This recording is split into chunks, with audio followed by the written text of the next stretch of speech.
So ito kabayan, explain ko sa iyo kung bakit sinasabi sa social media at napapanood mo at nababasa mo 10 times stronger kagaya din ng chemotherapist at ng radyo. Bakit? O ngayon, kumuha ako kasi ngayon maglalaga ako.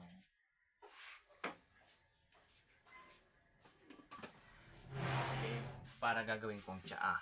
Ano bang meron dito sa Goyabano? According sa pag-aaral ng AGU, okay, AGU, o kaya sa tinatawag na Oculi ng 2017 at saka yung Wemel et al. O kaya sa ugr.org. Okay.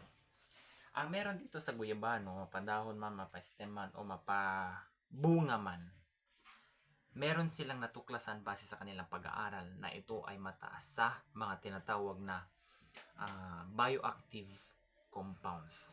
Gaya ng kabayan, mataas ang tannins, mataas ang flavonoids, mataas ang kanyang phytosterols, alkaloids, mataas ang saponins. Yang mga ganyang compounds ay tinatawag ng bioactive, which is known to be a cytotoxic, natural cytotoxic therapies. Ngayon, alam mo na ba kung bakit? Meron pang ginawang pag-aaral. Base sa kanilang pag-aaral, natuklasan nila, kaya maganda ito sa kalusugan mo kabayan, lalo na sa mga merong ganito. Base sa pag-aaral din ng ibang mga researcher dyan, ginamitan ng panel review. Okay.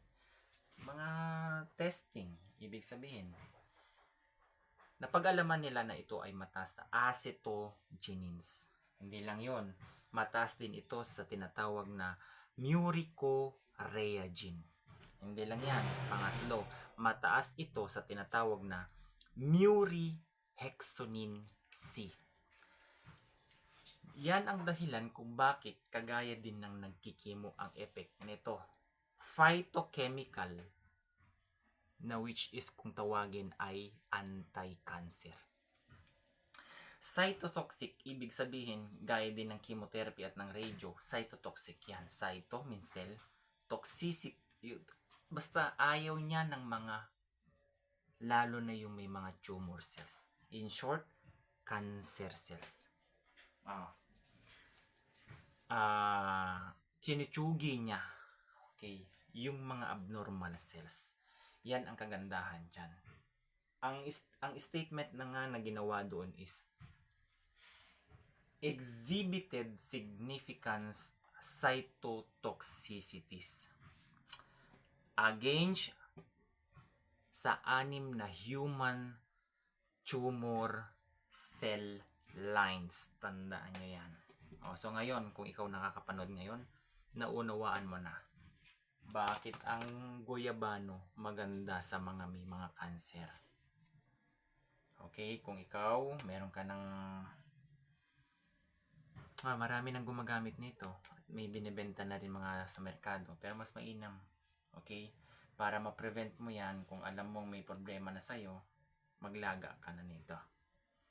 Or kung may bunga man dyan ng goyabano o sour soup kung tawagin sa English, kumain ka na nun. Okay? Ito ay hindi lang din naman na ginawan din ito ng pag-aaral kabayan. Sa totoo lang na kung tawagin mo, research talaga siya. Kaya nga marami, 'di ba? Kaya ko naibigay ito na topic kasi nakikita mo niya sa social media 10 times kagaya ng chemo, pero hindi mo alam kung bakit. Ngayon at napanood mo na to, malamang sa malamang alam mo na kung bakit. Kung ikaw may tanim na guyabano dyan, baka pag napanood nila to, kakalbuhin yan, tatanggalan ng dahon yan. Hindi na yan tuloy mamunga kung wala ng dahon yan. Okay, kasi kahit dahon, masarap ito gawing tsaa. Pakuluan mo lang siya 5 minutes to 8 minutes, then inumin mo na. Kabayan, wala namang mawawala. Herbal Sa susunod na topic ko, baka magtanong kayo, Bakit yung mga doktor hindi sasabihin kung merong mga herbal na effective na gamot, bakit sila nagbibigay ng pharma medicines? May mga rason yan. Sa susunod sasabihin ko kung ano yung mga rason nila dyan. Okay? May kanya-kanyang reasons yan. Unang reasons, ibigay ko na lang. Pero pahapyaw lang. Base kasi sa mga pag-aaral, lahat ng herbal kailangan dumaan yan sa panel study. Pangmasa na testing. Okay? Kasi hindi mo basta-basta na ilalabas sa merkado yan. Depende sa regulation ng tagagawa ng gamot sa herbal. Kaya hindi sila nagbibigay. O, pahapyaw lang yan. Pero ang topic talaga natin ito. Okay? So, ngayon alam mo na. Ha? Maraming pag-aaral kabayan regarding dito sa dahon o sa halaman na guyabano. Okay? So, kung may guyabano ka dyan, try mo. Marami ang health benefits nito. Sa susunod na video ko, ano pa ba ang mga ano nito. Pero, yan lang ang in-emphasize ko ngayon. Ha?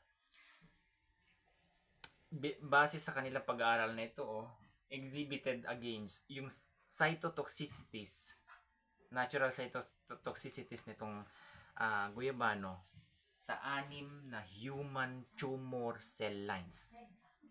Hitik ito, ha? Sa pampaano nito, pampatsugi. Okay? So at least kahit paano may kaalaman kang natutunan ngayon kung bakit kasi marami yan eh. Uulitin ko. Bakit kaya naimbento pa ang chemo o radio kung meron naman nito? Natural to kabayan ha. Yung chemo, medicine gawa sa pharma. Okay?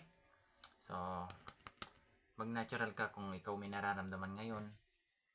May cancer, may tumor, may ganyan. Marami ng confessions.